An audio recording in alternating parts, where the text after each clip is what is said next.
Alright, so this is now December 2021. Here's a little update for you guys.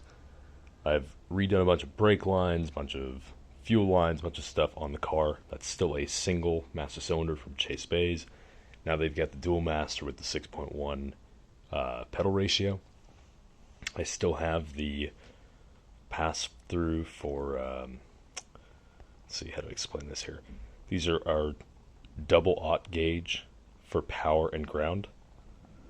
Dual 3-port max solenoids with an extra muffler instead of just a standard little open valve copper thing. Heat insulation, it's going to be a 4-inch downpipe. Then we're going to attempt to split it downward into dual 3-inch oval. And besides the huge mess over here, there's 4 mufflers right underneath that box. So, what am I going to show you guys today? Besides the ducting ideas and that sort of stuff, which I'll go over once the car is a little further along. Steering rack spacers. So, I corrected the roll center on the last video. Let's see if we'll get lighting here. Added in the sway bar, I have to notch right here on the body just a little tiny bit, make a notch because the sway bar is just barely touching right there. Created an in-link design, got essentially the bump steer to look perfect due to GK Tech's piece here. And what I did is I spaced these up 3/8 of an inch. Got little plastic blocks right here that we made. And what we're going to do is finalize the steering rack up with aluminum spacers to get the correction here, and that should cover the majority of the bump steer correction. Let's see, what else have I not shown you guys? You guys have already seen the Fuel Tech CAN bus enabled. It's pretty much like a smart CDI. It's very cool. M&W is not CAN bus to my knowledge, so this was the route for me. I'm very happy for choosing it. I'll be testing it out extensively. Wheel fitment's the same.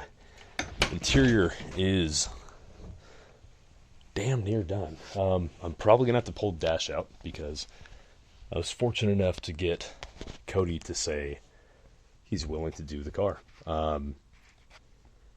So we have a lot of CAN bus stuff. There's CAN bus here, CAN bus here. The PMUs, which you guys have seen here, underneath the dash. So if he lets me, I will keep everything in because it's insulated and sealed versus pulling it all back out again, and it's not even worth it. Wow, my elbow just cracked. I'm getting old. Had this car for 10 years now. So the seats, I got a new upholstery kit for them. Looks fantastic. It's the same black leather and the velour. And then what we're going to be doing is taking out the original planned seats that I had for the car, which is the Lexus, it was like RC200. And what I'll do is I'll take the air conditioning pads, the heating, and get everything all integrated into the same piece. So that'll work. I'll dump them in with the original factory seats and have heated and cooled seats for road tripping, and it should be awesome. We'll update here is I've got my Sparco steering wheel, my custom gauge cluster which lights up beautiful amber. It was at 10,000 RPM and 210 miles an hour. And the Kenwood, where did I end up putting my speaker? Let's see, so I've got my GPS signal for their amplification off that, and there's my speaker, my microphone, so that'll work great. And I've got a CAN bus display here for wideband or whatever else I want to use, so I can have like wideband or boost or whatever I want to do on these. It's a little bit retro, but it's modernized. That's it for now. I got the speakers all installed, and that gap needs to be tightened up once everything else is done. And got my little cup holder. This is going to be all programmed for different settings for the ECU itself, not the PMUs. Put a little suede insert. This is a USB to the head unit. And there's another one. One of my terminals here. And I think I have one in the glove box. Yeah. So here's the other one. So, looking like we're definitely on the right track here. Oh, and check out this. Boom. So, one of my things is I will take everything apart and re-gap. This is why it takes me so long. I re-gap every piece so it's like tactile and the proper feel, better than when it left the factory. That's been my goal. So, really trying to do that with all these things. Like, even that lines up perfect. Like, a lot of these things were never like that. So, I just tried to get as much OCD-ness as I could into this car.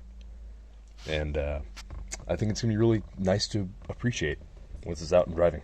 So, we're going to be doing a road trip, hopefully in this car. That's the full plan.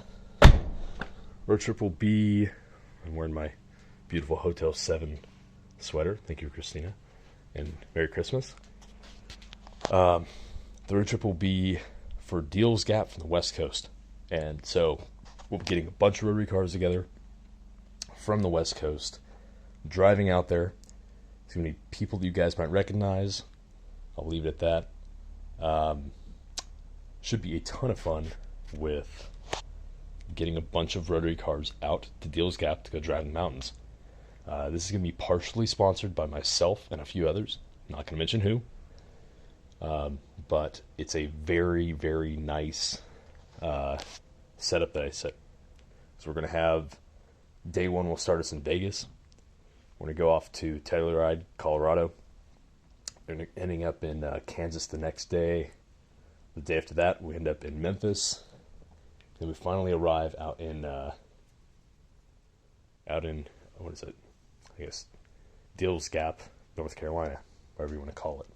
So it is a nice, good balance of mountain roads and a lot of really cool stuff. So definitely looking forward to getting this beast out there. And I'll have a few very special people working with me on this car once we have a few more things together. So I'll leave it at that. There's a lot more I can tell you guys, but it's been a while. I figured I'd do this update video and get you guys back excited, because I sure am. There's something about to arrive here, and it looks like it comes in one of those type of crates right there. Yeah. And it's not one of these or that, but it's kind of like one of those. So, yeah, let's go.